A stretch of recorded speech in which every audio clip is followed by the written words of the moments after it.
مس کیا آپ ٹھیک ہیں؟ لائیں ہاتھ دیں مجھے۔ آئی ایم سوری، یہ میری غلطی ہے، میرا دھیان نہیں تھا۔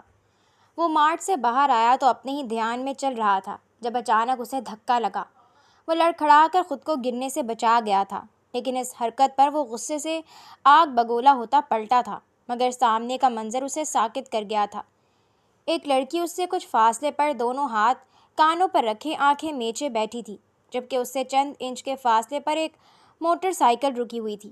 دیکھ کر ہی معلوم ہو رہا تھا کہ موٹر سائیکل سوار نے بروقت بریک لگائی ہے، ورنہ یقیناً وہ لڑکی سلامت نہ ہوتی۔ کچھ لمحے لگے تھے اسے سب کچھ پروسیس کرنے میں، اور اسے سمجھ آ گیا تھا کہ اس لڑکی نے ہی اس کی جان بچانے کی خاطر اسے دھکا دیا تھا، اور خود اب ایکسیڈنٹ کے ڈر سے آنکھیں میچ کر بیٹھ گئی تھی۔ وہ اپنے ہی دھیان میں کانوں میں ایئرپورٹ لگائے روڈ کراس کر رہا تھا۔ کیونکہ روڈ بالکل خالی تھی اس لیے وہ لاپرواہی سے چل رہا تھا۔ پتہ نہیں وہ موٹر سائیکل کہاں سے وہاں آ گئی، لیکن آج اس کی لاپرواہی کی وجہ سے اس کی جان بھی جا سکتی تھی۔ اس انجان لڑکی نے اپنی جان خطرے میں ڈال کر اس کی جان بچائی تھی، یہ اس کے لیے حیرت انگیز تھا۔ آج کے خود غرض دور میں بھی ایسے لوگ ہوتے ہیں جو وہ ابھی تک حیران تھا۔ موٹر سائیکل والا ایک ملامتی نگاہ ان دونوں پر ڈال کر سائیڈ سے موٹر سائیکل نکل گیا، اور وہ اب تیزی سے اس لڑکی کی جانب بڑھا جو کہ ابھی تک سڑک پر کبوتر کی طرح آنکھیں موندے بیٹھی تھی۔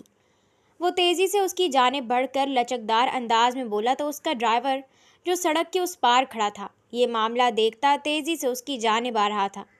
اس کے لچکدار انداز میں معذرت کرنے پر صدمے کا شکار ہو گیا۔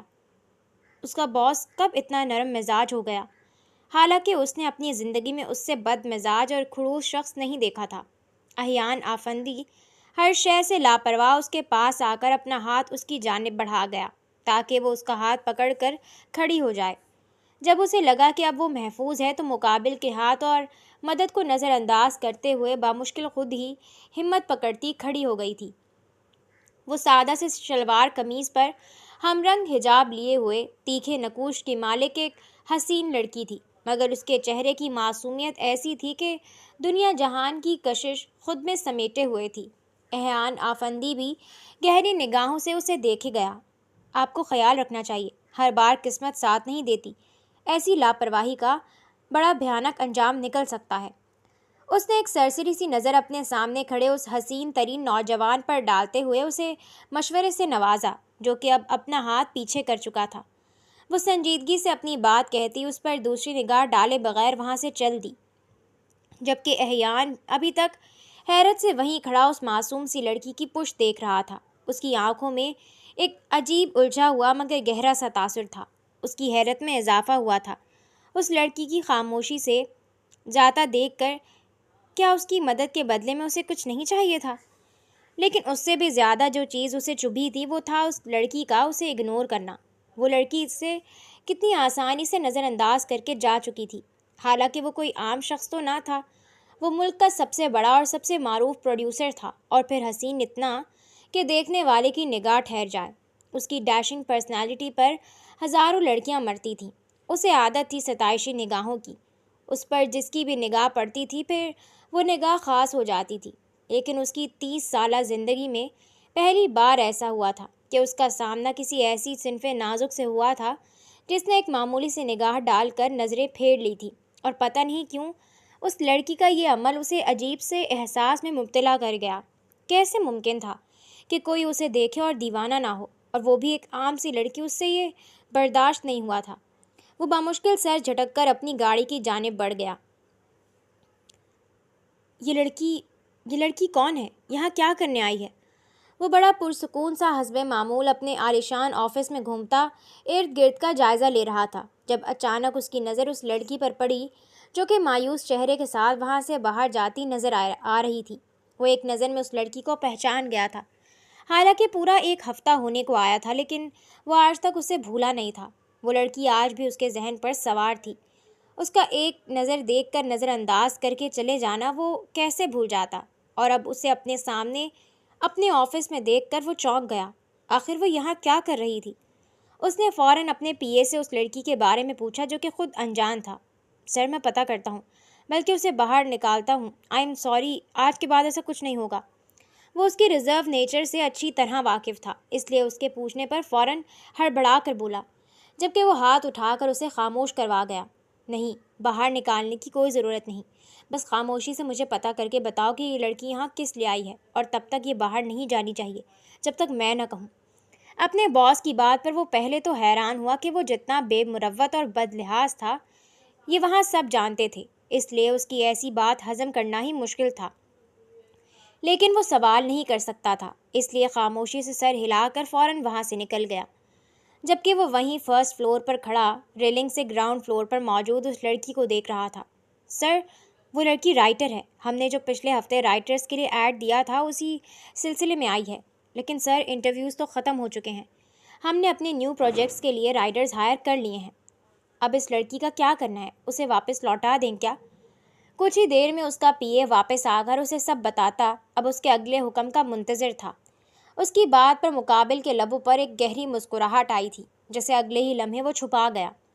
ایسا کرو کہ حبیب صاحب کو کہو کہ اس لڑکی کا انٹرویو لیں، لیکن اسے ابھی رکھنا نہیں ہے، چاہے یہ جتنی بھی قابل کیوں نہ ہو۔ انٹرویو لینے کے بعد اسے بولیں کہ کام پسند نہیں آیا۔ اپنے باس کی بات پر وہ بیچارہ حیران پریشان سا اسے دیکھنے لگا کہ جب بیچاری کو رکھنا نہیں ہے تو پھر انٹرویو لینے کی کیا تک بنتی ہے، لیکن وہ سوال پوچھنے کا حق نہیں رکھتا تھا، اس لیے بس خاموشی سے سر ہلا کر اس کے حکم کی تعمیل کے لیے چل پڑا۔ سنو لڑکی، تمہیں اندر بلا رہے ہیں انٹرویو کے لیے۔ وہ جو ان کے صاف انکار پر مایوس ہوتی اب وہاں سے جا رہی تھی جب اسے دروازے پر روک کر کہا گیا، جس پر وہ بے یقینی سے انہیں دیکھنے لگی۔ سچ میں؟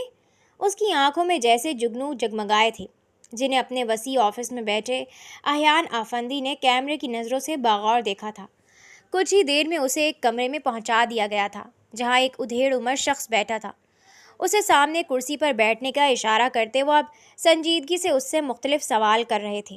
اس کے رائٹنگ کے سیمپلز وغیرہ، اس کے لکھنے کا ایکسپیرینس، سب کچھ معلوم کرتے ہی حبیب صاحب جو کہ کمپنی کے لیے نیو امپلائی ہائر کر رہے تھے، ایکسکیوز کرتے اپنی جگہ سے اٹھے تھے، کیونکہ ان سے کہا گیا تھا کہ انٹرویو لینے کے بعد باس کو اپڈیٹ دینی ہے۔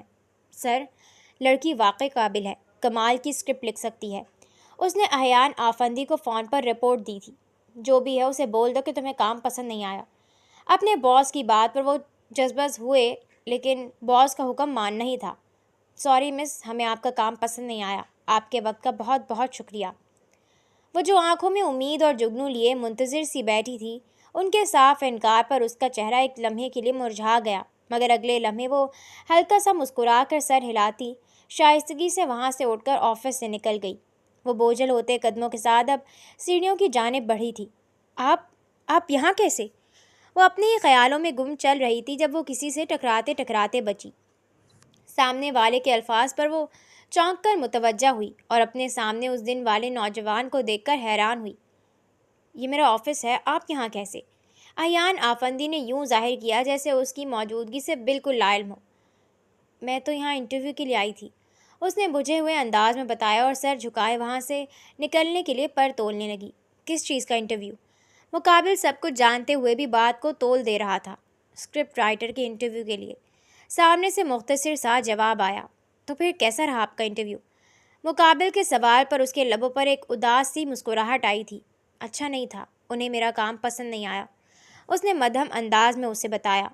کوئی اور وقت ہوتا تو شاید وہ اس شخص کو بالکل لفٹ نہیں کرواتی، لیکن ابھی وہ بہت اداس تھی، اس لیے اس وقت اس اجنبی سے بات کر کے اپنا دل ہلکا کرنے کی کوشش کر رہی تھی۔ آپ برا نہ مانیں تو کیا میں آپ کا کام دیکھ سکتا ہوں؟ شاید میں آپ کی کوئی مدد کر دوں۔ اس کی بات پر وہ حیرت سے اسے دیکھنے لگی۔ آپ کیسے مدد کر سکتے ہیں؟ آپ تو خود امپلائی ہیں یہاں۔ اس کے معصوم انداز پر وہ گہری نظروں سے اسے دیکھنے لگا۔ دکھائیں تو صحیح، شاید کچھ بن جائے۔ اس کی بات پر اس نے کچھ سوچ کر فائل اسے پکڑائی۔ انیسہ احمد، اس کی سی وی پر اس کا نام پڑھتے وہ زیر لب بڑبڑایا تھا اور سرسری سی نظر باقی کاغذات پر دوڑائی۔ مجھے تو سب ٹھیک لگ رہا ہے، آپ کی سی وی کافی جاندار ہے۔ فرحان، اس نے یہ کہتے ہوئے اپنے پی اے کو بلایا جو کہ حیران پریشان سا بوتل کے جن کی طرح حاضر ہو گیا۔ جی سر، وہ آگے آ کر بولا، مجھے ان کا کام پسند آیا ہے، انہیں ہائر کر لیں، ہمارے نیو پروجیکٹ کی اسکرپٹ رائٹر یہی ہوں گی۔ احیان کے حکم پر فرحان بیچارہ چکرا کر رہ گیا۔ وہ آنکھیں کھولے بے یقینی سے اپنے خپتی باس کو دیکھنے لگا جس نے پہلے خود ہی کہا تھا کہ اس لڑکی کو یہاں کام نہیں دینا، اور حبیب صاحب کے کہنے کے باوجود بھی کہ وہ لڑکی کی ٹیلنٹڈ ہے، اس نے صاف منع کر دیا۔ اور اب یہ سب وہ کیا کر رہا تھا؟ اس بیچارے کو تو کچھ سمجھ نہیں آ رہا تھا۔ اسے صدمے میں دیکھ کر احیان نے ایک خونخوار نظر اس پر ڈالی تو وہ فوراً سیدھا ہوا۔ جی سر، جیسے آپ کہیں۔ میم آپ میرے ساتھ آئیں، ہم کچھ کانٹریکٹ اور پیمنٹ وغیرہ ڈسکس کر لیتے ہیں۔ فرحان بیچارہ حیران پریشان سا تیزی سے بولا، جس پر انیسہ جو خود بے یقینی سے ان دونوں کو دیکھ رہی تھی وہ شوق سے باہر آئی۔ کیا آپ سچ کہہ رہے ہیں؟ یہ کوئی مذاق تو نہیں ہے؟ وہ بے یقین تھی کیونکہ ابھی کچھ وقت پہلے ہی اس کا کام دیکھنے اور پرکھنے کے باوجود اسے صاف انکار کیا گیا تھا، اور اب یوں اسے اچانک رکھ لیا تھا۔ کہیں اس کے ساتھ کوئی فراڈ تو نہیں ہو رہا تھا؟ وہ گھبرا گئی اور احیان بغور گہری نظروں سے اس کی گھبرائی ہوئی شکل دیکھ رہا تھا۔ فرحان، انہیں بتاؤ میں کون ہوں، یہ شاید مجھے جانتی نہیں۔ مقابل کی گھبراہٹ اور پریشانی پتہ نہیں کیوں اچھی نہیں لگی تھی، اس لیے وہ فوراً بولا، جس پر فرحان اپنے باس کا یہ نیا انداز بمشکل ہضم کرتا سر ہلا گیا۔ میم یہ آفندی پروڈکشن ہاؤس کے CEO اور نامور پروڈیوسر احیان آفندی ہیں۔ فرحان کے تعارف پر اس کی آنکھیں پھٹی کی پھٹی رہ گئی تھیں۔ وہ بے یقینی سے کبھی PA کو تو کبھی اس پروڈیوسر کو دیکھتی۔ یقین کرنا مشکل تھا کہ وہ اس وقت ملک کے سب سے بڑے پروڈیوسر کے سامنے کھڑی تھی اور وہ اسے خود as a script writer hire کر رہا تھا۔ اس کی حیران بڑی بڑی آنکھوں کو دیکھتے مقابل کا دل بے اختیار دھڑکا تھا۔ یہ لڑکی بڑی دلچسپ معلوم ہو رہی تھی۔ وہ وہاں سے جانا تو نہیں چاہتا تھا، لیکن اپنی PA کی حیران پریشان نظریں خود پر جمی دیکھ کر نہ چاہتے ہوئے بھی خود پر قابو پاتا ایک آخری نظر اس پر ڈال کر وہاں سے نکل گیا۔ انیسہ احمد کا تعلق لوور مڈل کلاس فیملی سے تھا۔ اس نے MA اردو کیا ہوا تھا اور ایک پرائیویٹ اسکول میں ٹیچنگ کے ساتھ ساتھ وہ ایک ڈائجسٹ کے لیے ناول رائٹنگ کرتی تھی۔ اس کا خواب تھا کہ وہ ایک اسکرپٹ رائٹر بنے، لیکن اس کے لیے بہت سے پاپڑ بیلنے پڑتے ہیں۔ اسے ڈائجسٹ والوں کے لیے لکھتے ہوئے 5 سال ہو گئے تھے، لیکن ابھی تک اسے کوئی بڑی اپرچونٹی نہیں ملی تھی۔ اس کا ماننا تھا کہ اسے صرف موقع کی ضرورت ہے، اور یہی موقع اسے نہیں مل رہا تھا۔ اس کے گھر والے چاہتے تھے کہ اب اس کی شادی کر دی جائے، لیکن وہ چاہتی تھی کہ وہ پہلے اپنے خواب پورے کرے، جو کہ اس کے گھر والوں کے لیے نزدیک ناممکن تھے۔ انہی دنوں اسے ایک اخبار میں ایڈ ملا، ان کے ملک کے سب سے بڑے پروڈکشن ہاؤس والوں کو ایک رائٹر کی ضرورت ہے، اور خوش قسمتی کی بات یہ تھی کہ وہ پروڈکشن ہاؤس یہیں لاہور میں ہی واقع تھا۔ اس لیے اس نے ایک بار اپنی قسمت آزمانے کا فیصلہ کیا، لیکن وہاں پہنچ کر اسے مایوسی کا سامنا کرنا پڑا، کیونکہ انٹرویو کی ڈیٹ گزر چکی تھی اور ان لوگوں نے اپنی مطلوبہ رائٹرز ہائر کر لی تھیں۔ اسے آنے میں دیر ہو گئی تھی، لیکن قسمت اس پر ایسے مہربان ہوئی تھی کہ اسے وہ ایک موقع مل گیا تھا جس کی اس سے برسوں سے تلاش تھی۔ اس اجنبی شخص کی مدد کرتے ہوئے وہ کب جانتی تھی کہ وہ ملک کا سب سے بڑا پروڈیوسر ہوگا۔ اسے as a script writer hire کر لیا گیا تھا۔ انسٹرکشن ملتے ہی اس نے اپنی پوری دلجمی کے ساتھ کام شروع کیا۔ بیچ بیچ میں اسے ہر تیسرے دن جا کر پروڈیوسر اور ڈائریکٹر کو اپنی اسکرپٹ دکھانی ہوتی تھی کہ کیا وہ ان کی امیدوں کے مطابق کام کر رہی ہے۔ آخر کار ایک ماہ کی انتھک محنت کے بعد اس نے اسکرپٹ مکمل تیار کر لی تھی۔ یہ ایک شارٹ فلم کے لیے لکھی گئی اسکرپٹ تھی۔ اس کی اسکرپٹ اپروو ہو گئی تھی، سب کو بےحد پسند آئی تھی، اور اسے اس کی آدھی پیمنٹ بھی ریسیو ہو گئی تھی۔ اس کی سال بھر کی سیلری سے بھی زیادہ تو اس ایک اسکرپٹ کی آدھی پیمنٹ تھی، لیکن پیسوں سے زیادہ وہ اپنی کامیابی پر خوش تھی۔ باقی کی آدھی پیمنٹ اس شارٹ فلم کے ریلیز ہونے کے بعد اسے ملنی تھی۔ فلم پر کام شروع ہو چکا تھا، اس کا کام بس اسکرپٹ لکھ کر دینا تھا، جو کہ وہ کر چکی تھی، لیکن اس کے باوجود بھی احیان آفندی کے کہنے پر وہ ہر دوسرے دن چکر لگاتی تھی کہ ان کا کہنا تھا کہ ہو سکتا ہے کہ اسکرپٹ میں کچھ چینجز کرنے پڑ سکیں، تو وہ ہر دوسرے تیسرے دن آفس آتی رہی، جس پر وہ بھی راضی ہو گئی تھی۔ یہ اس کے وہ خواب تھے جو اس نے کبھی سوچا بھی نہیں تھا حقیقت میں بدلیں گے۔ ان سب کے دوران اس کی بظاہر احیان سے سرسری سی ہی ملاقاتیں ہوئی تھیں، لیکن وہ معصوم اس بات سے انجان تھی کہ پورا وقت کیمروں کے ذریعے احیان آفندی کی نگاہوں کا وہ مرکز ہوتی ہے۔ بالآخر مووی کی ریلیز کا دن آ گیا۔ مووی بے حد ہٹ گئی تھی، لوگوں نے اسے بے حد پسند کیا تھا۔ مووی کو پورے سوشل میڈیا پر سراہا جا رہا تھا، اور یہاں انیسہ احمد کی خوشی کا کوئی ٹھکانہ نہیں تھا۔ یہ اس کی پہلی کامیابی تھی جس پر وہ بے حد خوش تھی۔ آج شام مووی کی کامیابی کی خوشی میں ایک ڈنر پارٹی رکھی گئی تھی، جس میں مووی کی پوری ٹیم کو بطور گیسٹ انوائٹ کیا گیا تھا۔ انیسہ کو خصوصی انویٹیشن ملا تھا۔ یہ پارٹی احیان آفندی نے بہت بڑے پیمانے پر ارینج کی تھی۔ انیسہ کے لیے یہ سب کسی خواب کی طرح تھا۔ اس نے کب سوچا تھا کہ وہ اس طرح اپنی لکھی گئی فلم کے پریمیئر میں بطور گیسٹ شرکت کرے گی۔ آپ کو مسٹر احیان نے بلایا ہے، وہ وہاں آپ کا انتظار کر رہے ہیں۔ ایک ویٹرس کی بات پر وہ جو اشتیاق سے ارد گرد دیکھ رہی تھی، سر ہلا کر بغیر سوچے سمجھے اس خاموش گوشے کی جانب چل پڑی۔ آپ نے بلایا سر؟ کچھ مزید قدم چلتے بھیڑ سے بالکل الگ سامنے احیان آفندی کو کھڑے پا کر وہ سر جھکائے احترام سے بولی تھی۔ احیان آفندی کی نظریں بغور اس کا جائزہ لینے لگیں۔ وہ ایک سادہ سے مگر نہایت ہی خوبصورت لانگ بلیک فراک پر بلیک ہی حجاب لیے ہوئے تھی۔ اس پوری پارٹی میں وہ واحد تھی جو کہ مکمل ڈریسنگ کیے خود کو پوری طرح چھپائے ہوئے سب سے منفرد اور الگ لگ رہی تھی۔ وہ لڑکی آج پھر احیان آفندی کو چونکنے پر مجبور کر گئی تھی۔ وہ اگر چاہتی تو اپنے حسن کی نمائش کرتی اس محفل میں بہت سوں کی توجہ کا مرکز بن جاتی، لیکن اس کو خود کو چھپانا مناسب سمجھا تھا۔ مس انیسا، آج بہت بڑا دن ہے آپ کے لیے اور میں اس دن کو مزید خاص بنانا چاہتا ہوں۔ کیا آپ میری گرل فرینڈ بنیں گی؟ میں آپ کو ہر وہ چیز دے سکتا ہوں جو آپ چاہتی ہیں، بدلے میں بس آپ کو مجھے خوش رکھنا ہوگا۔ میری فزیکل نیڈز پوری کرنی ہوں گی۔ وہ کچھ لمحے سنجیدگی سے اس کے چہرے کو دیکھتا رہا، یہاں تک کہ وہ کنفیوز سی ہو کر نظریں جھکا گئی۔ تب وہ اس کی اڑتی گرتی پلکوں پر نگاہیں جمائے بھاری بوجھل انداز میں بولا تھا۔ اس دل فریب مرد کا انداز ایسا تھا کہ کوئی بھی حسینہ اپنا دل ہار بیٹھے، لیکن مقابل کوئی عام لڑکی نہیں، انیسہ احمد تھی۔ مقابل کی اس قدر گری ہوئی اور گھٹیا بات پر اس کی رنگت فک ہوئی تھی۔ یہ آپ کیا کہہ رہے ہیں؟ معاف کیجیے گا سر، لیکن میں ایسی لڑکی نہیں ہوں۔ ہم مڈل کلاس لوگ ہیں، ہمارے ہاں اس ریلیشن کو اچھا نہیں سمجھا جاتا۔ ہمارے ہاں نکاحی مرد و عورت کے درمیان واحد پاکیزہ تعلق ہوتا ہے۔ وہ بامشکل خود پر ضبط کرتی سنجیدہ دو ٹوک انداز میں صاف انکار کرتی بولی تھی، جبکہ وہ بے یقین سا اسے دیکھ رہا تھا۔ اس کے ارد گرد ایک سے بڑھ کر ایک حسین لڑکی اس کی ایک نگاہ التفات کے لیے تڑپتی تھی، لیکن وہی تھا جو کسی کو لفٹ نہیں کرواتا تھا۔ اب جب اس نے زندگی میں پہلی بار کسی عام سی لڑکی کو پروپوز کیا تھا، لیکن حیرت در حیرت تھی کہ اس نے بھی صاف سیدھا منہ پر انکار کر دیا تھا۔ اس کے انکار پر احیان کا چہرہ لال ہوا تھا۔ اب تم اتنی بھی کوئی خاص نہیں کہ تمہیں بغیر جانچے بغیر پرکھے شادی کر لوں، اور کیا تمہارے گھر والوں کے نزدیک تمہارا یوں غیر مردوں کے ساتھ کام کرنا معیوب نہیں سمجھا جاتا؟ میری گرل فرینڈ بننا غلط ہے، لیکن یوں غیر مردوں کے بیچ ان کی نگاہوں کا مرکز بننا جائز ہے؟ بڑا ہی عجیب خاندان ہے تمہارا۔ اس لڑکی کا انکار مقابل کا ایگو ہرٹ کر گیا تھا۔ وہ غصے سے پاگل ہوتا سیدھا آپ سے تم پر آیا تھا۔ اس شخص کی استہزائیہ باتوں پر انیسہ کا چہرہ اہانت کے مارے سرخ ہوا تھا، آنکھوں میں آنسو تیرنے لگے تھے۔ پلیز سر، میں آپ کی عزت کرتی ہوں، لیکن آپ کی ایسی باتیں میری نظروں میں آپ کی اہمیت کم کر رہی ہیں، اور میں انگیج ہوں، بہت جلد میری شادی ہو جائے گی، اس لیے پلیز آپ اپنے ٹائپ کی کوئی لڑکی ڈھونڈ لیں، آپ کو یقیناً مل جائے گی۔ اس نے لرزتے ہوئے انداز میں التجا کرتے مقابل کو روکنا چاہا۔ وہ شخص آج اسے اس کی اپنی نظروں میں گرا گیا تھا۔ مجھے تو واقعی بہت سی مل جائیں گی، لیکن تمہیں مجھ جیسا شخص دوبارہ کبھی نہیں ملے گا۔ تمہارا وہ منگیتر جو کوئی بھی ہے، وہ میری جوتی کے برابر بھی نہیں ہوگا۔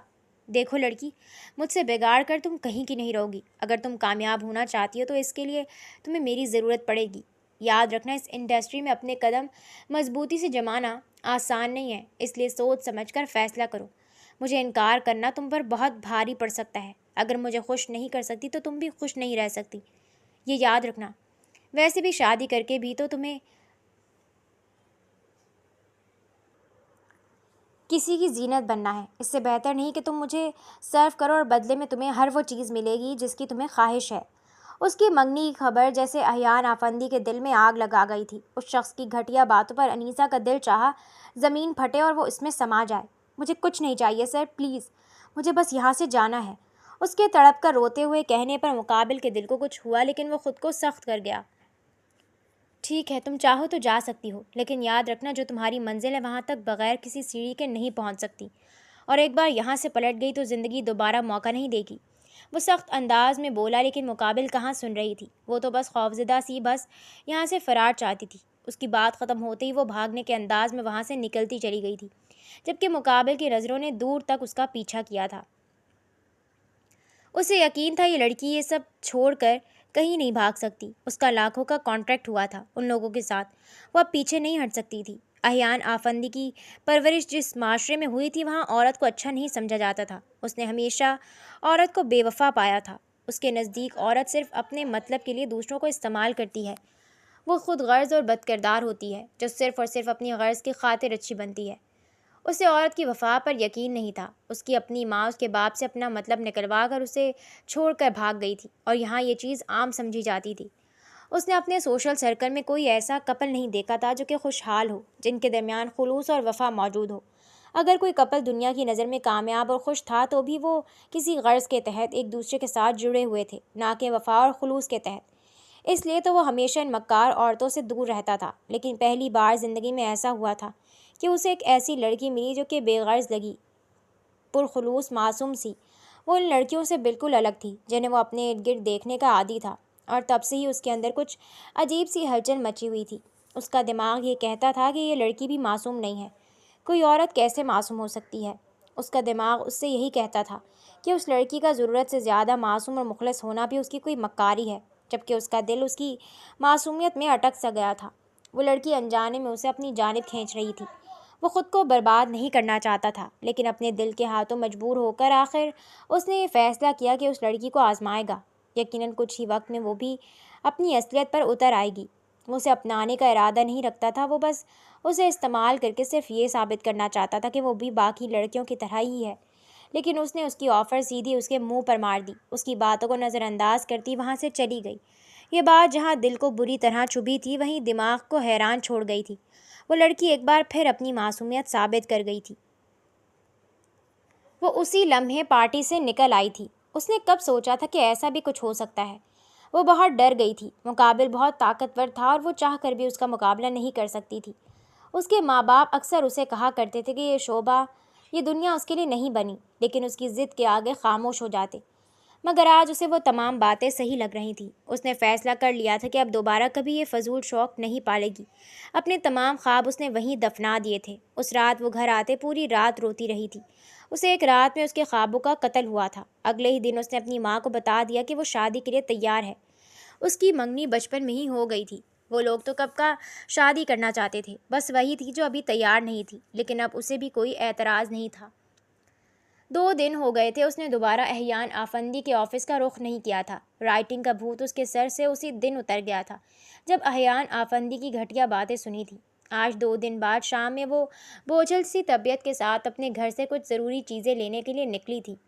کچھ قدم چلتے ہی سنسان سی گلی میں کسی نے خاموشی سے اس کے منہ پر کپڑا رکھا۔ وہ مزاحمت تک نہیں کر پائی تھی اور چکرا کر اپنے حواس کھو بیٹھی۔ کچھ وقت بعد جب اسے ہوش آیا تو اپنے سامنے احیان آفندی کو صوفے پر نہایت کروفر کے ساتھ بیٹھے دیکھ کر اس کی جان ہوا ہوئی۔ اس نے ارد گرد نظریں دوڑائیں۔ وہ ایک عالی شان سے بیڈ روم میں تھی۔ یہ میں کہاں ہوں؟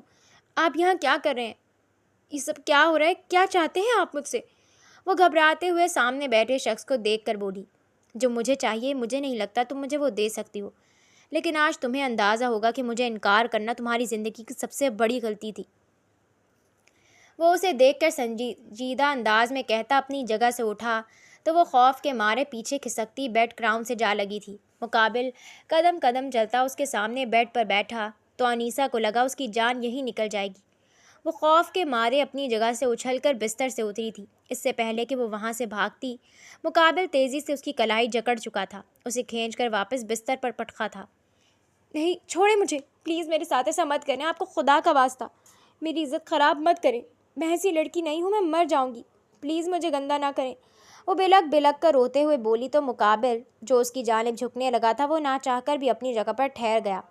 اس لڑکی کے الفاظ اور معصوم سی مزاحمت مقابل کے دل پر اثر کر رہی تھی۔ دل بار بار اس کی معصومیت اور پاکیزگی کی گواہی دے رہا تھا، لیکن دماغ اسے ورغلا رہا تھا۔ ایک گہرا سانس لیتے اس نے اس کی کلائی چھوڑی اور تیزی سے بیڈ سائڈ ٹیبل کے ڈراور سے کچھ نکال کر وہ سیدھا ہوتا پھر اس کے مقابل آیا تو اس کے ہاتھ میں گن دیکھ کر وہ جو وہاں سے اٹھ کر بھاگنے لگی تھی اپنی جگہ پر پتھر ہو گئی۔ دیکھو انیسہ، اب تم میرا ضبط آزما رہی ہو، میں تمہیں 2 آپشن دیتا ہوں، یا تو ابھی اسی وقت خود کو میرے حوالے کرو اور میری ضرورت پوری کرو، یا پھر تمہیں یہی مار کر یہ قصہ ختم کر دوں گا۔ نہایت صفاقی سے کہتے ہوئے وہ گن اس کی پیشانی پر رکھ گیا تھا۔ اپنے دل و دماغ کے درمیان چلتی ہوئی یہ جنگ اسے پاگل کر رہی تھی۔ وہ اس سب سے چھٹکارا چاہتا تھا، اس لیے اس لڑکی کو آخری بار آزمانے کا فیصلہ کیا۔ مقابل کا سوال سن کر وہ مرنے والی ہو گئی تھی۔ وہ اتنی بہادر نہیں تھی کہ خود موت کو گلے لگا لیتی، لیکن اس کی عزت سے بڑھ کر اس کے لیے کچھ نہیں تھا۔ میں مر جاؤں گی لیکن آپ کے ساتھ کسی گناہ میں ملوث نہیں ہوں گی۔ گناہ گار ہو کر جینے سے بہتر ہے کہ آپ مجھے مار دیں، وہ لرزتے ہوئے انداز میں کہتی، پھوٹ پھوٹ کر روتی ہوئی اپنی آنکھیں میچ گئی تھی۔ دل ہر گزرتے لمحے کے ساتھ بند ہوتا محسوس ہو رہا تھا۔ ایسا لگ رہا تھا کہ کوئی بھی لمحہ اس کی زندگی کا آخری لمحہ ثابت ہو جائے گا۔ وہ آنکھیں میچے تھر تھر کانپتی اپنی موت کا انتظار کر رہی تھی کہ کب مقابل گولی چلائے اور اس کی سانسیں بند ہو جائیں، جبکہ مقابل تو خود بے سانس ہوا پتھر کی مورت بنا بیٹھا تھا۔ وہ لڑکی ہر بار اسے نئے سرے سے حیران کر دیتی تھی۔ وہ گن ہاتھ میں لیے بس خاموشی سے اسے دیکھتے جا رہا تھا۔ اس کے دماغ کے پاس اب کوئی تعویل نہیں بچی تھی جس کے ذریعے وہ اسے بھڑکا سکتا۔ اس کا دل جیت چکا تھا۔ اس نے دل ہی دل میں مان لیا تھا وہ واقعی معصوم اور پاکیزہ تھی۔ وہ خاموشی سے اسے دیکھے گیا اور پھر ایک جھٹکے سے اپنی جگہ سے اٹھ گیا۔ ڈریسنگ ٹیبل کے پاس جاتے اس نے پانی کی بوتل لبوں سے لگائی اور ایک ہی جھٹکے میں خالی کر گیا۔ کانپتے ہاتھوں سے اپنا موبائل اٹھائے اپنے ڈرائیور کو کال ملا رہا تھا۔ اس کو جیسے لے کر آیا ہو ویسے ہی واپس چھوڑا۔ اس کی سنجیدہ بھاری آواز کمرے میں گونجی تو انیسہ نے چونک کر آنکھیں کھولیں۔ وہ اس کی جانب پشت کیے کھڑا تھا۔ تبھی دروازہ کھلا اور ایک ملازمہ اندر داخل ہوئی۔ یہ وہی عورت تھی جو کہ ڈرائیور کے ساتھ مل کر اسے اغوا کر کے لائی تھی۔ آ جائیں، ہم آپ کو گھر چھوڑ دیتے ہیں۔ اس عورت کی بات پر وہ بے یقینی سے سامنے کھڑے اس مرد کو دیکھنے لگی اور پھر اپنا اسکارف سنبھالتی تیزی سے بستر سے اٹھ کر اس کے کمرے سے نکل گئی۔ 1 ہفتہ ہونے کو آیا تھا اور اس لڑکی نے دوبارہ اس کے آفس میں قدم نہیں رکھا تھا۔ آفس آنا تو بہت دور کی بات، اس سے کانٹیکٹ ہی نہیں ہو پا رہا تھا۔ اس کا نمبر پچھلے 1 ہفتے سے سوئچ آف تھا۔ اس کے کہنے پر ٹیم بار بار اس سے رابطے کی کوشش کر چکی تھی، لیکن کوئی فائدہ نہیں ہوا تھا۔ اس دن مووی کے پریمیئر پر بھی بہت سے لوگوں نے رائٹر کے بارے میں پوچھا تھا، لیکن وہ تو پہلے ہی وہاں سے چلی گئی تھی اور مووی کی ٹیم کو بعد میں انٹروڈیوس کروایا گیا تھا۔ تب پوری ٹیم حیران پریشان تھی کہ وہ آئی تو تھی لیکن پھر پتہ نہیں کہاں چلی گئی، اور اب تو وہ سرے سے غائب تھی۔ اس کی آدھی پیمنٹ ابھی رہتی تھی۔ اس نے اپنی پیمنٹ لینے کے لیے بھی دوبارہ رابطہ نہیں کیا تھا، جبکہ احیان آفندی کا دل اس وقت بے چینی کی انتہا پر تھا۔ وہ بے یقین تھا کہ وہ اتنی بڑی رقم لینے کے لیے بھی نہیں آئی تھی۔ اب جب اس نے قبول کر لیا تھا کہ وہ واقعی اس سے محبت کرتا ہے، اب جب اس نے اسے اپنانے کا فیصلہ کر لیا تھا تو وہ اچانک ہی کہیں غائب ہو گئی تھی۔ اس کے گھر پر بھی پتہ کروایا تھا، گھر پر تالا لگا تھا، وہاں کوئی نہیں تھا۔ وہ پتہ نہیں اپنی پوری فیملی کے ساتھ کہاں چلی گئی تھی۔ اور پھر 1 ہفتے بعد اسے معلوم ہو گیا کہ ملتان میں اپنے تایا کے گھر میں ہے اور آج شام میں اس کی شادی ہے۔ یہ خبر بجلی بن کر اس پر گری تھی۔ وہ غیظ و غضب کی تصویر بنا فوراً ملتان کے لیے نکلا۔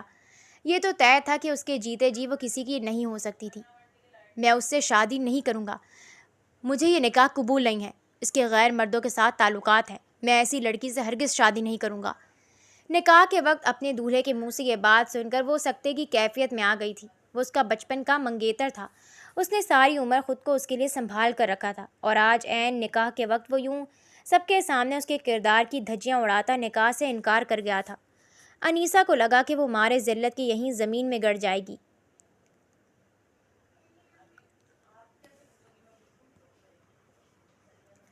اپنے ماں باپ کے جھکے ہوئے سر دیکھ کر اس نے موت کی خواہش کی تھی۔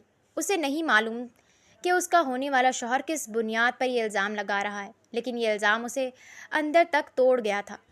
اس دن اس شخص کے چنگل سے بچ کر جب وہ گھر آئی تو اس نے جاب کا فیصلہ ترک کر دیا اور اپنی ماں کو مختصر سب کچھ بتاتے جلدی شادی پر زور دیا۔ اس کی خواہش پر وہ لوگ شادی ہونے تک ملتان شفٹ ہو گئے تھے۔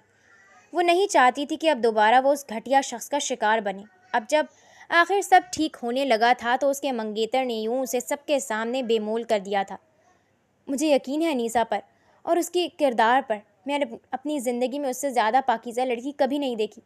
تم جیسا گھٹیا شخص اسے ڈیزرو بھی نہیں کرتا۔ میں کروں گا اس سے شادی، ابھی اسی وقت، اور بہت جلد یہ ثابت کروں گا کہ یہ جو الزامات تم نے لگائے ہیں وہ جھوٹ پر مبنی ہیں۔ وہ جو پتھرائی ہوئی سی کیفیت میں اپنی جگہ پر بیٹھی ہوئی تھی، جب کسی کی بھاری گمبھیر آواز سنتے اس نے جھٹکا کھا کر سامنے دیکھا تھا جہاں احیان آفندی غیظ و غضب کی تصویر بنا کھڑا تھا۔ وہ یہاں کیا کر رہا تھا؟ اس نے جیسے اس کی بات سنی ہی نہیں تھی۔ وہ تو بس پتھر بنی اسے دیکھ رہی تھی۔ کیا یہ سب بھی اس شخص کی چال تھی؟ تو اس گھٹیا شخص نے اس کا پیچھا نہیں چھوڑا تھا اور یہاں بھی اس کی خوشیوں کو آگ لگانے آ پہنچا تھا، اور یقیناً اس کے ہونے والے شوہر کو بھی اسی شخص نے ورغلایا تھا۔ اس شخص کا جو روپ وہ دیکھ چکی تھی، اس کے بعد وہ اس کے بارے میں کچھ بھی اچھا نہیں سوچ پا رہی تھی۔ وہ متنفر ہوتے دل کے ساتھ اسے نفرت انگیز نگاہوں سے دیکھنے لگی۔ دل ہی دل میں اس وقت کو کوسا جب اس شخص کی مدد کی تھی۔ اسے معلوم ہوتا ایک دن یہ شخص یوں اس کی زندگی برباد کرے گا تو شاید کبھی ایسا نہ کرتی۔ اس کے گھر والے سوچ میں پڑے تھے اس کا منگیتر تو شادی سے صاف انکار کر رہا تھا۔ یہ انجان شخص جو کوئی بھی تھا لیکن ان کی بیٹی کو اپنانے کے لیے تیار تھا۔ اگر اس کی شادی نہ ہوتی تو شاید وہ تمام عمر ان کے دروازے پر ہی بیٹھی رہ جاتی۔ اس لیے اپنی عزت اور بیٹی کے بھلے کے لیے انہوں نے اس کا نکاح احیان آفندی سے کروا دیا۔ اس نے مزاحمت کی کوشش کی لیکن اپنی ماں کے جڑے ہوئے ہاتھ اسے خاموش کروا گئے تھے۔ میں تم سے نفرت کرتی ہوں احیان آفندی۔ تم نے میری زندگی برباد کر دی۔ تم نے میرے کردار کو سوالیہ نشان بنا کر رکھ دیا۔ آخر تم کیوں آئے میری زندگی میں؟ تمہاری وجہ سے میرا اور میرے خاندان والوں کا پوری دنیا کے سامنے تماشا بن گیا۔ میں تمہیں اس کے لیے کبھی معاف نہیں کروں گی اور نہ ہی کبھی تمہیں اپنا شوہر مانوں گی۔ اور تم تو مجھ جیسی لڑکی کو شادی کے قابل نہیں سمجھتے تھے، تو کیوں کی پھر مجھ سے شادی؟ مجھے استعمال کرنے کے لیے؟ وہی مجھے مر جانے دیتے۔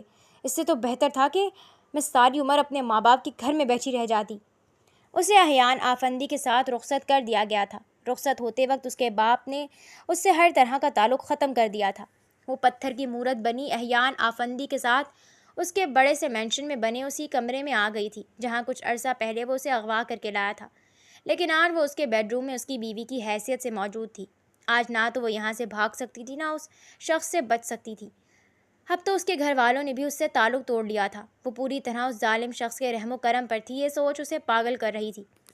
وہ اس کے کمرے میں آتے ساتھ ہی چیخنے لگی تھی جبکہ وہ خاموشی سے اسے دیکھ رہا تھا۔ ہاں، یہ سچ ہے کہ وہ وہاں اس کی شادی روکنے کے لیے ہی گیا تھا، لیکن اس کے کردار پر الزام اس نے نہیں لگوایا تھا۔ وہ مر کر بھی ایسا نہیں کر سکتا تھا۔ اسے اس لڑکی کے مضبوط کردار اور اس کی پاکیزگی سے ہی محبت ہوئی تھی۔ وہ پھر کیسے اس کے کردار پر سوال اٹھانے کی ہمت کر سکتا تھا؟ جس شخص نے یہ سب کیا تھا وہ بہت جلد انہیں ان کے انجام تک پہنچانے کا ارادہ رکھتا تھا، لیکن فی الحال اس کے پاس ایسا کوئی ثبوت نہیں تھا جس سے وہ یہ ظاہر کر سکے کہ یہ سب اس نے نہیں کیا۔ اس نے اپنی امیج خود اس لڑکی کے سامنے خراب کی تھی۔ اب وہ چاہے جو مرضی کر لیتا، وہ یقین نہیں کرنے والی تھی، اس لیے وہ بس خاموشی سے سنتا رہا۔ وہ کافی دیر اپنی بھڑاس نکالتی، چیختی، چلاتی، روتی رہی اور آخر کار تھک کر تکیے پر سر رکھ کر ڈھہ گئی۔ اٹھ کر یہ ڈریس چینج کر لو اور کچھ کھا لو، اس کے بعد مجھے کوستی رہنا۔ جب اس نے دیکھا کہ وہ اب تھک کر خاموش ہو گئی ہے تو سنجیدہ انداز میں اس کے سامنے ایک ہلکا پھلکا سا ڈریس رکھتے ہوئے بولا، جس پر وہ جذبز ہو کر نہ چاہتے ہوئے بھی وہ ڈریس لے کر واش روم کی جانب بڑھ گئی۔ وہ باہر آئی تو بیڈ پر رکھے کھانے کی ٹرے کو دیکھ کر ایک چور نظر پورے کمرے پر دوڑائی۔ اسے کہیں نہ پا کر وہ بیڈ پر بیٹھ کر تیزی سے کھانا کھانے لگی۔ کھانا ختم کرتے سب کچھ ویسے ہی ڈھک کر رکھ دیا جیسے اسے ہاتھ بھی نہ لگایا ہو۔ کھانے کی ٹرے وہیں رکھے وہ سستی محسوس کرتے وہیں لیٹ گئی۔ وہ واش روم سے سوچ کر آئی تھی کہ صوفے پر ہی سوئے گی، مگر اب کھانا کھانے کے بعد سستی غالب آ رہی تھی۔ وہ تھکاوٹ سے چور چند لمحوں میں ہی نیند کی گہری وادیوں میں کھو گئی۔ اس کے سونے کا اطمینان کرتے وہ جو ٹیرس پر کھڑا کھڑکی سے اندر کا منظر دیکھ رہا تھا، خاموشی سے آ کر اس کے برابر میں لیٹ گیا۔ محبت بھری نظروں سے اسے دیکھتے وہ اسے نرمی سے اپنے حصار میں لیتا آنکھیں موند گیا تھا۔ ان کی شادی کو ایک ماہ ہونے کو آیا تھا اور ان کا رشتہ آج بھی ویسا ہی تھا۔ احیان آفندی اس کی محبت میں بالکل بدل گیا تھا۔ وہ جو بد لحاظ اور بے مروت مشہور تھا، اپنی بیوی کا دل جیتنے کے لیے نرم انداز اپنا چکا تھا، مگر وہ جتنی کوشش کرتا سب ٹھیک کرنے کی، اس کی محبت حاصل کرنے کی، وہ اتنا ہی اس سے بدگمان تھی۔ وہ اس قدر نفرت کرتی تھی اسے اس کی محبت، اس کی کیئر بھی مکاری اور ڈھونگ لگتا تھا۔ اس شخص نے خود اسے اپنا ایسا روپ دکھایا تھا کہ وہ اب چاہ کر بھی اس پر یقین نہیں کر پا رہی تھی، اس کی محبت پر ایمان نہیں لا پا رہی تھی۔ اس کے نزدیک یہ بھی اس کا کوئی کھیل تھا۔ وہ آج گھر واپس لوٹا تو بالکل خاموش تھا، پہلے کی طرح محبت اور گرم جوشی سے اسے گلے نہ لگایا تھا، ورنہ اس کی مزاحمت اور نفرت کے باوجود بھی مقابل کی گرم جوشی اور محبت میں کوئی کمی نہیں آئی تھی۔ لیکن آج وہ بالکل خاموش تھا۔ خاموشی سے آتے سامنے بیٹھے ہونے کے باوجود اس نے انیسہ کو نظر انداز کر دیا تھا۔ صوفے پر گرنے کے انداز میں بیٹھ کر وہ آنکھیں موند گیا۔ وہ جو اس کی محبت کی عادی ہو چکی تھی، نہایت ہی جذبز ہو کر اسے دیکھنے لگی۔ دل میں فکر پیدا ہوئی کہ اس کی طبیعت تو نہیں خراب۔ دل چاہا کہ سب کچھ بھاڑ میں جھونک کر اس شخص سے پوچھے کہ کیا وہ ٹھیک ہے، لیکن اس شخص کی وجہ سے اس کا کردار دنیا کے سامنے سوالیہ نشان بن گیا تھا۔ وہ یہ نہیں بھول سکتی تھی۔ وہ شاید اس شخص کی ہر غلطی معاف کر دیتی، لیکن اپنے کردار پر اٹھنے والی انگلیاں کبھی معاف نہیں کر سکتی تھی۔ اس نے اسے حاصل کرنے کے لیے اتنا گھٹیا راستہ آزمایا، وہ یہ کیسے بھول جاتی؟ ایک یہی چیز تھی جو نہ وہ بھول سکتی تھی نہ معاف کر سکتی تھی۔ وہ کچھ لمحے بعد اب آنکھیں کھول کر سیدھا ہوا اور سامنے ٹیبل پر رکھی ایک فائل جو کہ وہ اپنے ساتھ لایا تھا لیے اس کی جانب آیا، جو کہ ناسمجھی سے اس فائل کو دیکھ رہی تھی۔ یہ لو، میں نے خود سے عہد کیا تھا کہ ثابت کروں گا کہ تم باکردار ہو۔ آج وہ عہد پورا ہو گیا۔ میں نے بہت کوشش کی کہ تمہیں اپنی محبت پر یقین دلاؤں، لیکن میں نہیں کر پایا۔ میری ماں بچپن میں میرے باپ کو دھوکہ دے کر بھاگ گئی تھی۔ ہمارے سوشل سرکل میں نے کبھی کوئی ایسی عورت نہیں دیکھی جو وفادار ہو، اس لیے مجھے ہمیشہ سے یہی لگتا تھا کہ عورت ہمیشہ بے وفا اور خود غرض ہوتی ہے۔ لیکن جب تم مجھ سے ملی تو تمہاری بے غرضی مجھے حیران کر گئی۔ میں بس کسی طرح یہ ثابت کرنا چاہتا تھا کہ تم بھی خود غرض اور مطلبی ہو، کہ تمہارا کردار بھی باقی عورتوں کی طرح کمزور ہے، کیونکہ میرا دل تمہاری جانب جھک رہا تھا اور مجھے یہ گوارا نہیں تھا۔ اس لیے میں نے اپنے دل کو تم سے بدظن کرنے کے لیے وہ سب کیا جس سے تم اپنی اصلیت پر اتر آؤ۔ میرا دل تو بدظن نہ ہوا، لیکن تم بدظن ہو گئی۔ پہلے تمہیں پرپوز کیا، مجھے لگتا تھا کہ تم بھی عام لڑکیوں کی طرح میری دولت پر مر مٹتی، میری گرل فرینڈ بن جاؤ گی، لیکن ایسا نہیں ہوا۔ پھر بھی تمہاری معصومیت اور وفا پر یقین نہیں تھا، اس لیے تمہیں اغوا کر لیا۔ سچ کہوں تو تمہارے منگیتر کا سن کر میں غصے سے پاگل ہو گیا تھا، خود پر قابو نہیں رکھ پایا۔ سوچا تمہیں زبردستی حاصل کر لوں گا تو یہ جو دل کی بے قراری ہے ختم ہو جائے گی، مگر تمہارا انکار اور مزاحمت دیکھ کر میں ایک بار پھر تمہیں آزمانے پر مجبور ہو گیا۔ جب تم نے زندگی پر اپنی عزت کو ترجیح دی تب میرا دل اور دماغ ہار گیا۔ میں شاید بہت پہلے سے تم سے محبت کرتا تھا، لیکن بس تم پر اعتبار نہیں کر پا رہا تھا۔ لیکن جب تک تم پر اعتبار آیا، جب میں نے اپنی محبت کو تمہارے کردار کی پختگی کو مان لیا، تب تک بہت دیر ہو چکی تھی۔ تم مجھ سے بہت دور چلی گئی تھی۔ مجھے اس دن تمہاری انفارمیشن ملی جب تمہاری شادی تھی۔ سچ کہوں گا کہ میں وہاں تمہاری شادی روکنے کے لیے ہی آیا تھا، لیکن جو الزام تم پر لگائے، جو کچھ تمہارے اس منگیتر نے کہا، اس میں میرا کوئی ہاتھ نہیں۔ وہ کسی اور لڑکی کو پسند کرتا تھا، لیکن اس کے گھر والے اس کی شادی زبردستی تم سے کروا رہے تھے، اور اسی لڑکی کی خاطر اس نے تمہیں بدنام کیا تاکہ اسے تم سے شادی نہ کرنی پڑے۔ یہ اس کے ثبوت ہیں جو میں تمہارے گھر والوں کو بھی دکھا چکا ہوں۔ اس گھٹیا شخص کا چہرہ پوری دنیا کے سامنے آ گیا ہے۔ تم با کردار اور پاکیزہ تھی اور ہمیشہ رہو گی۔ میں نے تمہارے کردار پر لگا ہوا داغ ختم کر دیا، لیکن ایک بات اسے ایک ماہ میں سمجھ چکا ہوں کہ عورت کو زبردستی باندھ کر نہیں رکھا جا سکتا۔ تم واقعی مخلص اور باوفا ہو، لیکن تم میرے ساتھ نہیں رہنا چاہتی، اور میں نہیں چاہتا کہ زبردستی تمہیں اپنے ساتھ قید رکھوں اور ایک دن تم اس قید سے نکل کر بھاگ جاؤ، اور تب میں بھی وہی اذیت جھیلوں جو میرے باپ نے سہی۔ اس لیے میں تمہیں خود اپنی خوشی سے آزاد کرتا ہوں۔ تم جہاں جانا چاہو جا سکتی ہو، مجھ سے علیحدہ ہونا چاہو تو میں تمہیں الگ بھی کر دوں گا۔ میں بعد کی اذیت سے بچنا چاہتا ہوں، میں تم پر زبردستی نہیں کروں گا۔ تمہارا جو دل چاہے وہ کرو۔ اس شخص کی باتوں پر وہ تیزی سے فائل کھول کر دیکھنے لگی، جہاں اس کے منگیتر کی کسی لڑکی کے ساتھ تصویریں تھیں، ساتھ ہی اس کا موبائل تھا جس میں کال ریکارڈنگز تھیں۔ احیان آفندی نے ایک مخصوص ریکارڈنگ چلائی جس میں وہ اس لڑکی کے ساتھ اپنی پلاننگز شیئر کر رہا تھا کہ کیسے وہ شادی کے وقت اس پر الزام لگا کر اس شادی سے چھٹکارا حاصل کرے گا۔ وہ اپنی جگہ پر شل سی بیٹھی تھی۔ سب کچھ اسے دکھانے کے بعد وہ اسے اپنے دل کا حال سناتا اب فیصلہ اس پر چھوڑ گیا تھا۔ وہ وہاں سے بوجھل قدموں کے ساتھ اپنے کمرے کی جانب بڑھا، جبکہ اپنے شوہر کی آخری باتوں پر اس کا دل تڑپ اٹھا تھا۔ وہ فوراً اپنی جگہ سے اٹھی اور اس ہارے ہوئے شخص کا بازو تھام گئی تھی۔ احیان، پلیز ایسا مت کریں، میں آپ کے بغیر نہیں رہنا چاہتی۔ سچ کہوں تو آپ کے ساتھ رہتے ہوئے آپ کی بے پناہ محبت دیکھ کر میرا دل بھی آپ کی جانب کھنچتا تھا، لیکن آپ کا کیا عمل یاد آتا تو دل کو سخت کر لیتی۔ میں آپ کی ہر غلطی معاف کر چکی تھی، لیکن اپنے کردار پر لگا الزام نہیں بھول پائی۔ جس کردار کی، جس عزت کی اپنی جان سے بڑھ کر حفاظت کی، اس پر حرف بھی کیسے برداشت کرتی۔ لیکن اس سب کے باوجود، آپ سے متنفر ہونے کے باوجود بھی کبھی آپ کو چھوڑنے کا نہیں سوچا۔ اگر چاہتی تو بہت پہلے ہی بھاگ جاتی، لیکن میں اتنی بھی بے وقوف نہیں کہ اپنے شوہر، اپنے محافظ سے بھاگ کر زمانے کی ٹھوکروں کی زد میں آ جاؤں۔ آپ گنہگار بھی ہوتے تو بھی میں کبھی آپ کو چھوڑ کر نہ جاتی، اور اب تو سب صاف ہو گیا ہے۔ آپ کا تو کوئی قصور ہی نہیں۔ میرے دل پر جو بوجھ تھا وہ اتر گیا ہے۔ میں نے جو غلط فہمی کی بنیاد پر آپ کے ساتھ سلوک کیا، میں شرمندہ ہوں۔ پلیز مجھے معاف کر دیں، میں دوبارہ آپ کا دل نہیں دکھاؤں گی۔ میں اپنی محبت سے آپ کی تمام محرومیاں سمیٹ لوں گی۔ پلیز مجھے ایک موقع دے دیں، مجھے خود سے الگ مت کریں۔ وہ اس کا بازو تھامے روتے ہوئے کہہ رہی تھی، اور وہ حیرت زدہ سا بے یقینی سے اسے دیکھ رہا تھا۔ وہ لڑکی ہر بار کی طرح اسے آج پھر حیران چھوڑ گئی تھی۔ اس کی حیرت اگلے ہی لمحے خوشی میں بدلی تھی۔ وہ اسے قبول کر رہی تھی، اس کے ساتھ رہنا چاہتی تھی۔ اسے اور کیا چاہیے تھا؟ وہ اس سے ناراض ہی کب تھا جو اسے معاف نہ کرتا؟ وہ تو اس کا غصہ اور بدتمیزی بھی جائز سمجھتے برداشت کرتا تھا۔ تمہیں شرمندہ ہونے کی ضرورت نہیں ہے میری جان، نہ ہی معافی مانگنے کی۔ یہ سب میری غلطی تھی کہ تم مجھ پر اعتبار نہیں کر پائیں۔ تم میرے ساتھ رہو، بس مجھے کبھی چھوڑ کر نہ جاؤ۔ اس سے زیادہ مجھے کچھ نہیں چاہیے۔ تمہاری بدتمیزی